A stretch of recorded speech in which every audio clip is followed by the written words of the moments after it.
Hey there, Mallory Wilsey here, Chief Producer of the Enrollify Network. And I want to take just a moment to tell you about another show on our podcast network that I think you'll love. The EduData podcast is your no-fluff guide to the data driving higher education. Forget about data silos and disconnected stacks. Timothy Davis and Jamie Boggs, two of Element 451's data analysis experts, bring you straight into the heart of the numbers that matter. With sharp commentary and rigorous research, our hosts break down complex data points and actionable insights you can use. Whether you're an administrator, educator, or just a higher ed enthusiast, EduData is your key to unlocking the data behind academia. New episodes drop every Friday morning, and you can subscribe to the show by visiting podcast.enrollify.org or just search the EduData podcast wherever you get your podcasts.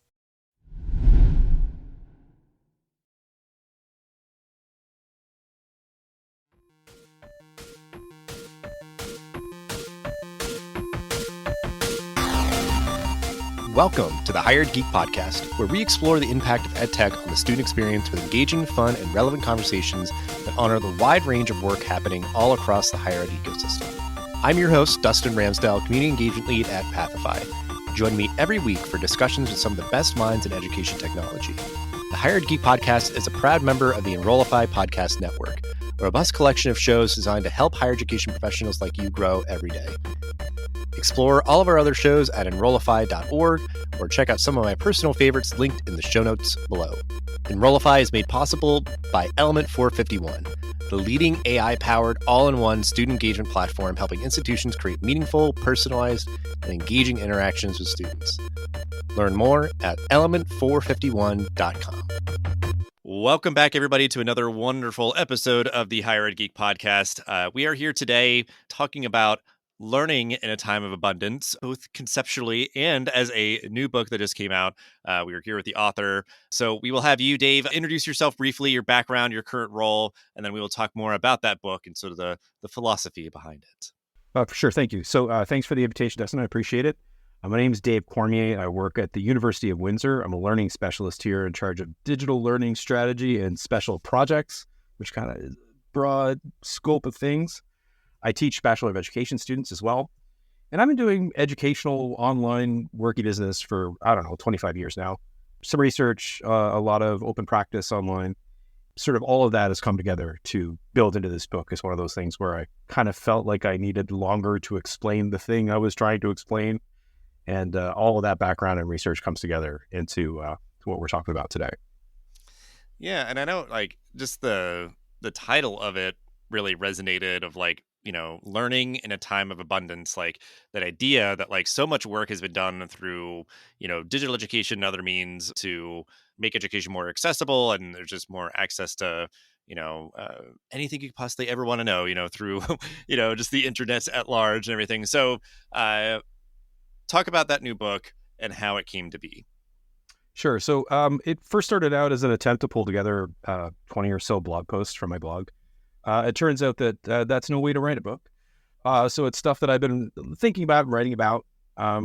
Conceptually, it is about the sneaking suspicion that has come to me that it's actually the abundance of information that is the challenge that we're not facing head on. So for the last, I just reading an article in the New York Times from 1977 about what television was doing to children and how kids these days have this blank look on their face. And they go to the school ground and nobody knows how to play anymore, and their attention span has gotten really short. We've been facing this challenge for a long time. And at some point, there's a tipping point where we start getting to the point where we no longer are trying to find a piece of information. Information is trying to find us, right? And then when that transition starts to happen, what it means to learn starts to change, right? So if there's only one way to make a moldboard plow, which is the plow that allows you to dig deep into the earth and have 3 times as many citizens around your country. You got to remember that exact thing. And it's absolutely desperately important that everybody remembers it the same way. Whereas now there's very few issues that don't end up with different cultural perspectives, different corporations who are trying to convince you of things. So the process of learning is not to find the one thing that everybody agrees on, but rather to understand the context of the thing. So you can understand what it's like to be part of that community of knowers. And our system is not designed to teach that way. We're designed to solve the problem of information scarcity, right? Let's all come together into that place where we can collect our books inside of a school and then teach from that one place and teach one kind of thing so everybody learns exactly the same thing, which is great for remembering the moldboard plow, but is not great for deciding how you're going to handle your electricity usage in your house, which is more of the kind of complex issue that people are dealing with. Yeah, and I guess what's interesting to me about that is that, like, it really is like, I think, we'll talk about this sort of in the higher ed context, but like, it really is, it has implications for like everyone all the time, always. Like the idea of like, okay, yeah, I'm just a person living my life, owning my house, and like, how do I make decisions for myself, my family, and just, owning this house and taking care of it? Yeah, it could kind of reshape the way that we see education as this like public good to help people make decisions as good citizens and all that kind of thing. So, and I guess, with all that to be said, like, is there something about this particular moment that you feel like makes this book especially important? Because obviously, like, it wouldn't have even been necessary without like the advent of the internet and everything. But do you feel like there's other sort of societal factors, I guess, that are sort of like, you feel like making this sort of an especially important moment for this book?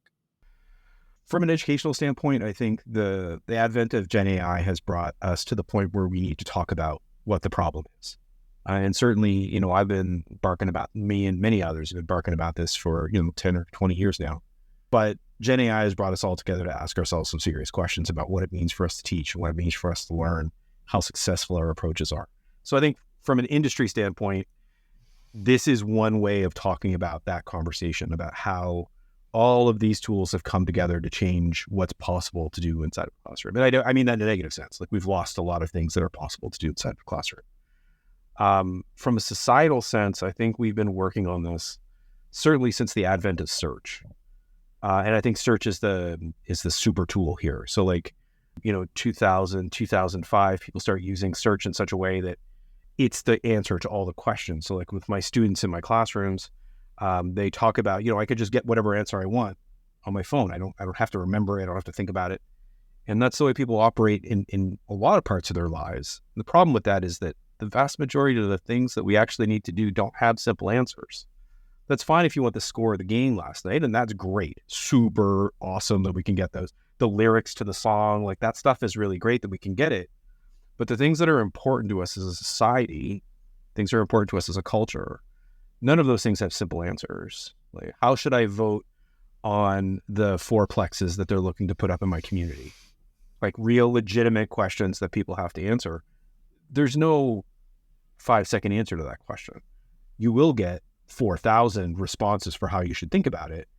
And the problem is that because we're accustomed to this idea of a question having an answer, we get frustrated, we throw our arms up in the air, and we choose at random, right? We choose because our neighbor said it, or my mom said it, or that's what I used to believe, because we don't have the habits of learning in this abundant environment, right? And increasingly, we're being asked to weigh in on these situations, and it's too hard. I can think of a recent example for me. Like, my local school district had like a funding referendum, and there was just this like, the zeitgeist was like, oh, they just want this money for like a sports complex, and it's just like, immediately I was just like, it can't be that simple. Like, people just being like, oh, they just want to raise their taxes to make like a sports complex. So like, even just the idea to like scrutinize information and kind of have like the digital literacy to look for a good source to understand, like, okay, what are the details of this, take the time to read it and sort of process it and then make my own decision. I think it is, yeah, maybe if people like kind of accept something on face value that you might see on social media, whatever. And it's like, yeah, getting that idea of like critical thinking, scrutiny, those sort of skill sets. It's like, yeah, like, and that's something I feel like you have to like nowadays. It's like, we should be trying to encourage or instill that as early as possible, kind of have like, figure out like, okay, how do we sort of build upon foundations as somebody goes through school to kind of have better ways to navigate like digital information or those sort of things. But yeah, it's such a like an interesting moment, I think, in that idea of like, for me, I think when people kind of call out such a like major paradigm shift like in society, and then like the implications it has for education, like when you think about higher ed specifically, do you see the traditional models, which I think are already being kind of changed, like being wholly like just reformed or disrupted or like replaced? Like how do you see like kind of higher ed tradition and then sort of traditional sense getting impacted? They're certainly troubled. I harp a lot about the essay now. So John Warner has done some excellent work on this. If you guys are familiar with his work, go chase his down. It's really good.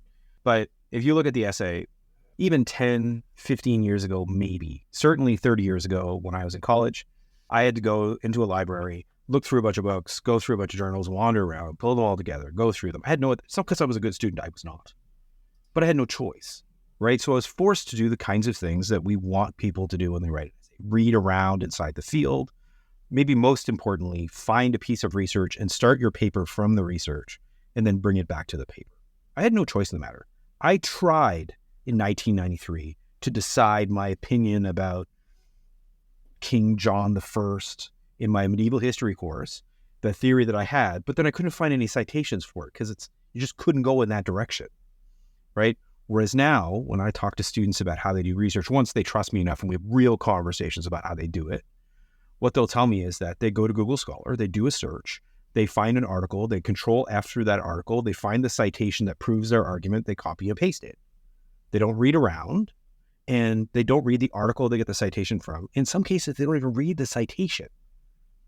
All they need is to do what we've told them to do, which is cite their argument, right? They're following the instructions. It's just that the instructions no longer teach any of the skills we wanted them to learn. The only thing we've taught them there is that obedience gets them done with their task. That's the only lesson that student just learned. Unless you consider MLA citation, and frankly, Zotero does that automatically anyway. So, and actually, if you look at a tool like Jenny AI, you start writing with it, and it will actually write with you, find the citations for you, and do all that stuff for you anyway. So not even that is part of the process anymore. So you can still offer the paper, and I have a colleague I was working with who's doing it for their first year kinesiology course. You can offer it, and you've given them a task that will take them 20, 30 minutes to complete. And then they'll do that thing and they'll hand it back to you, but nothing actually happens in that process. And I think that that's true in different ways across higher ed now. Yeah, I think that's the idea of like trifold question there of like, reform, disrupted, replace. It's like, it could just like matter on your perspective on like something like generative AI, the idea that like, oh my God, yeah, it's going to replace essays or do whatever. It's like, I mean, I guess it could do any of those things. It just matters like, are you open to how it could sort of augment the way that somebody would write, the way that somebody would research, the way that somebody would do certain things. So I feel like that idea that like it is, and I feel like in a very layman's term, like something, if they're usually utilizing ChatGPT, it's like the most robust version of a Google search possible. Like you're asking it a question and it's giving you so much more. So then it's like you have to kind of teach someone how to leverage that, how to use that as maybe like a building block towards what you want for them to do, be way more explicit in kind of the guidelines or the instructions to get to what you're looking for so that they can kind of prove their learning. But you've gotten down to the core issue there. Prove their learning. Yeah. And the question here is, what is that learning? Right? That's what we come back to. And it's kind of the point of the book. It's certainly been the point of my work for the last 20 years, is that what that learning is need not be what it used to be. So I was in a session today where somebody raised their hand and said, my students no longer have the ability to remember the number of their titration. They said some science thing I didn't understand. Mm-hmm. They can't remember it when I ask them. They have to check their notes. And when I was a science student, I could remember my notes.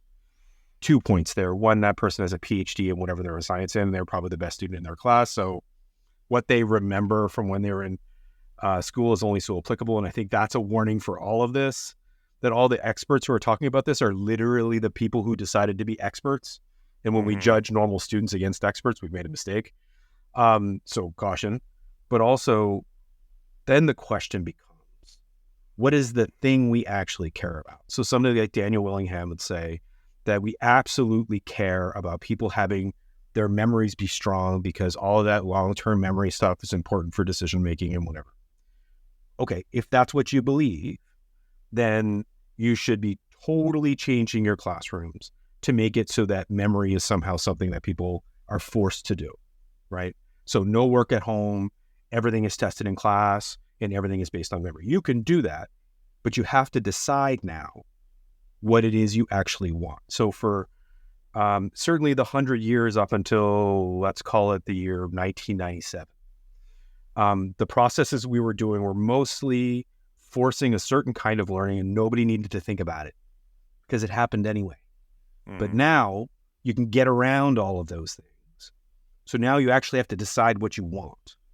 So if you want people to be creative, I'm sorry to tell you, one, that's super, super annoying, and you're probably not going to like it if you get it, because creativity is troublesome and unexpected and whatever.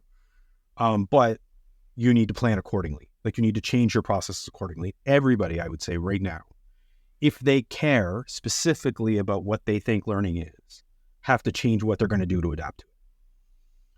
And, or you can just hold the course and the students are going to learn nothing, which is the current state.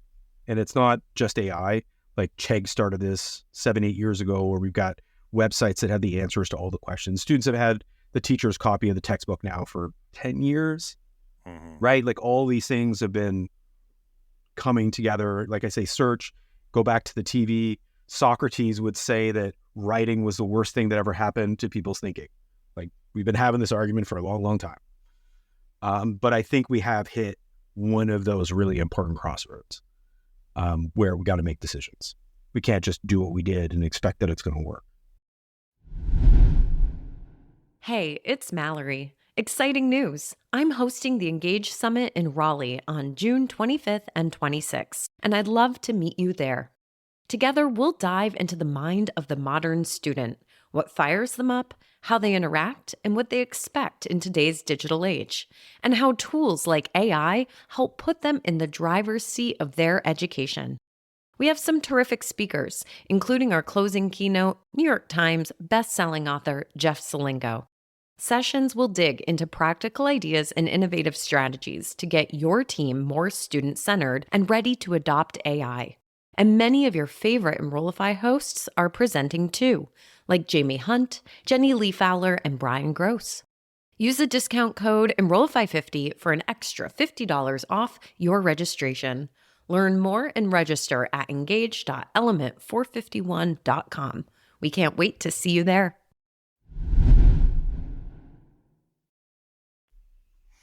Well, I guess, yeah, I appreciate sort of like challenging some of my notions, I get, because it's like, yeah, like getting to kind of the core of the core of the core of the idea, like keep sort of just like digging down. Because I guess it would be too sort of surface level to maybe just sort of like make a slight pivot with your course because AI came around. It's like, I mean, I guess that's the first step, and then kind of keep going, like, because you're credited with coining the term MOOCs. And I feel like that was like the last major existential crisis for higher ed.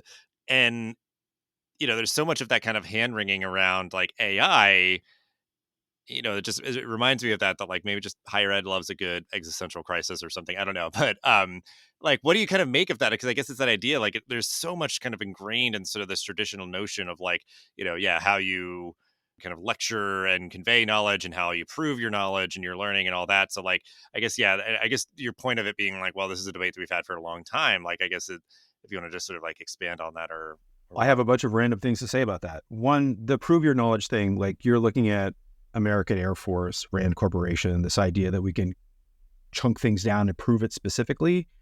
That's late 20th century business, or second half of the 20th century business. We didn't always need to be that way. If you look at the starting of the universities, we had these quad level discussions where people came in amongst other masters and proved their knowledge.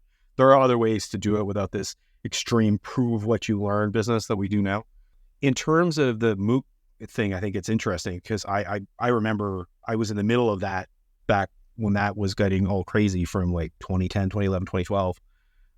Year of the MOOC, I think, was 2012. And we had started in 2008. But the things we were telling decision makers at the time was, we're not, like, all of this is nonsense. Like, this is all Silicon Valley made up nonsense that you're hearing right now, but this transforming stuff, because it's not gonna, because there's no business model here. Like, MOOCs never had a business model. You're giving it away for free. You can call it branding, which is fine, or you can call it research, which is what we were doing.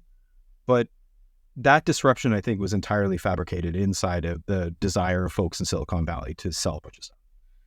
This is not that. This totally transforms what happens inside of a classroom, right? So like my students right now, I'll give you an example. I don't know how many people are in classrooms right now, but let me tell you what happens in an average classroom like the one I was in on Wednesday. So I gave them an article from 1977 talking about televisions, and the New York Times talking about televisions and how they were wrecking education. And about halfway through, I looked at Isabella, one of my students, and I said, struggling with that? She goes, it's really long, maybe 1,500 words. And I said, okay. And a bunch of other people echoed, oh, it's really long. I'm like, okay. So 2 days ago, this makes it Monday, Beth McMurtry in the Chronicle releases an article talking about how kids can't read long form text anymore. My response to her at the time is they don't want to. It's not that they can't. Mm-hmm. So I'm talking to this student. I'm like, okay, so when's the last time you read a long form piece of text? And basically never is the answer to the question, other than novels. And then I said, you're going to be teaching grade 5 students. Do you want them to be able to read? Of course I do. That is the crux of the problem. Right now, the vast majority of humans don't have an attention span. This is not about children. The vast majority of humans are watching reels instead of reading newspaper articles that are 1,500 words long. But we still expect learning to be a place where people read long form pieces. They want their grade 5 students to read more than they do in university. That is one of the intersections that we're talking about right now. And up until the release of Gen AI, I could force you to do it. And now I can't. The last point of leverage, the last power I had over you, which was nobody could really produce texts, is gone. And right now, if you pay any attention to how your Gen AI tool is going, you can trick whatever professor you want. You know, there's a great article from May from the Chronicle written by a student who was talking about how they no longer have to do any deep thinking in writing an essay. If we care about deep thinking, if that's one of our goals, if it's just the paper we want, that's fine. Get the paper, grade the paper, send it back, capture a few people for cheating or whatever you want to do. But if the deep thinking is what we care about, totally have to change how we do it. I would imagine that would be a goal, critical I would hope thinking, so. Deep thinking or whatever. Yeah. So like, I don't know. And I think it's, yeah, like, and I imagine maybe is it like, as a clarifying question, there's maybe not one single only way to do that, and maybe that's part of where like the discomfort or like that ambiguity from like a faculty member or staff member is like yeah, and like you can get there a lot of different ways versus just kind of like, well, if you're going to teach, you do a lecture, like that idea of just sort of like it being much more singular. I'll give a specific example of how I would change something. So one of the things I tried out all this year was instead of I handed out some specific articles like this New York Times one, but then we would go, okay, we're going to explore this product. I'm going to get you guys to go and in a feedback document, so live Google Slides or something, write me the search that you used, whether it be ChatGPT, just tell me where you did it. Tell me what results you got. Post up what you now think about it. We're going to put it on the board. We're going to go through the relationship between what you searched for and what you got, what you interpreted for it. I'm going to give you some feedback. You're going to go back again.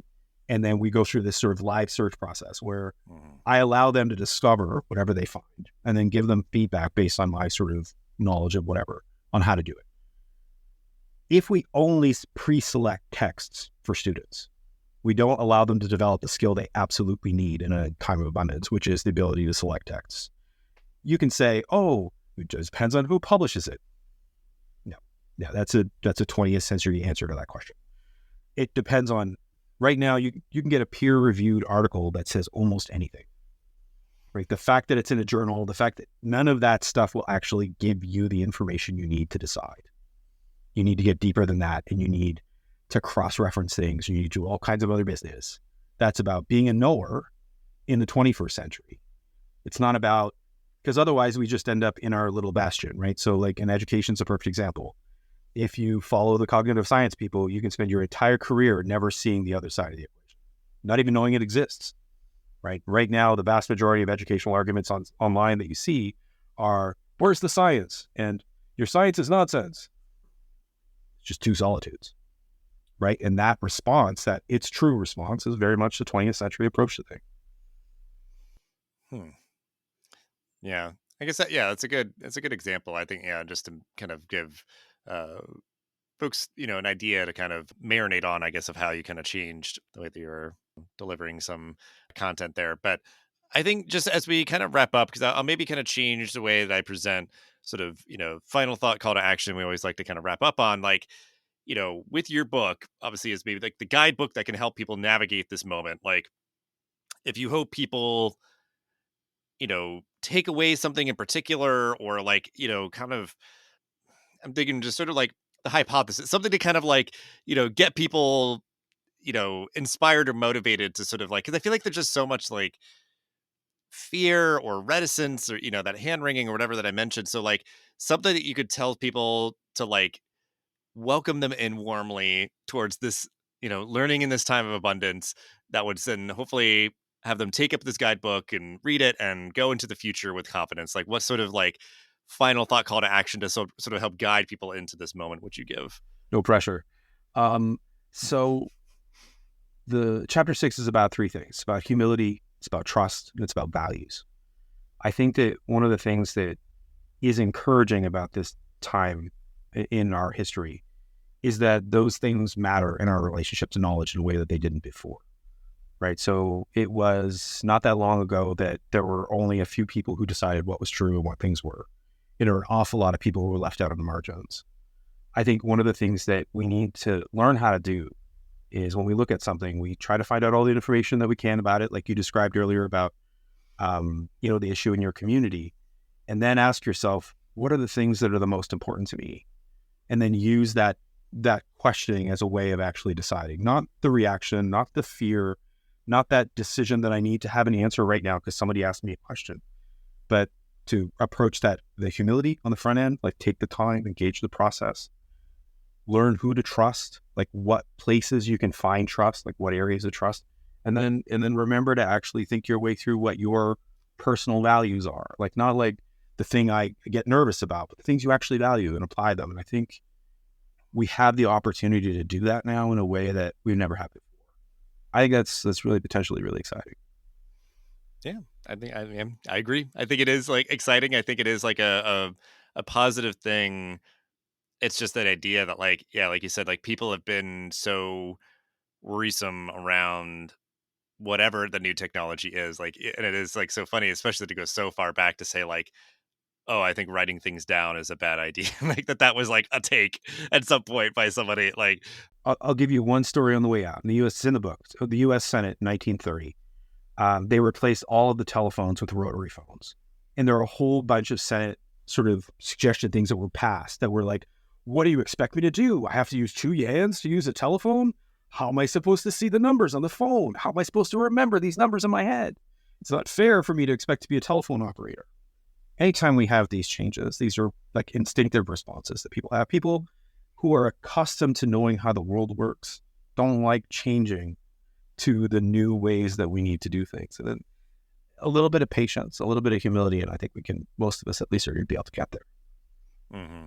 Yeah, I think, there's sort of guiding values. I like that is something that you included and are sort of lifting up here as we're trying to, navigate this ambiguous moment, but one that, I think should be looked at with excitement and optimism and potential and all those kind of things. So, certainly, highly encourage folks to check out the book, Learning in a Time of Abundance. We'll have ways to connect with Dave and that book in the description for the episode. So, just appreciate this kind of quick, kind of deep dive into the topic and sharing all that you did. So, really appreciate your time. Thanks, Dustin. Appreciate it.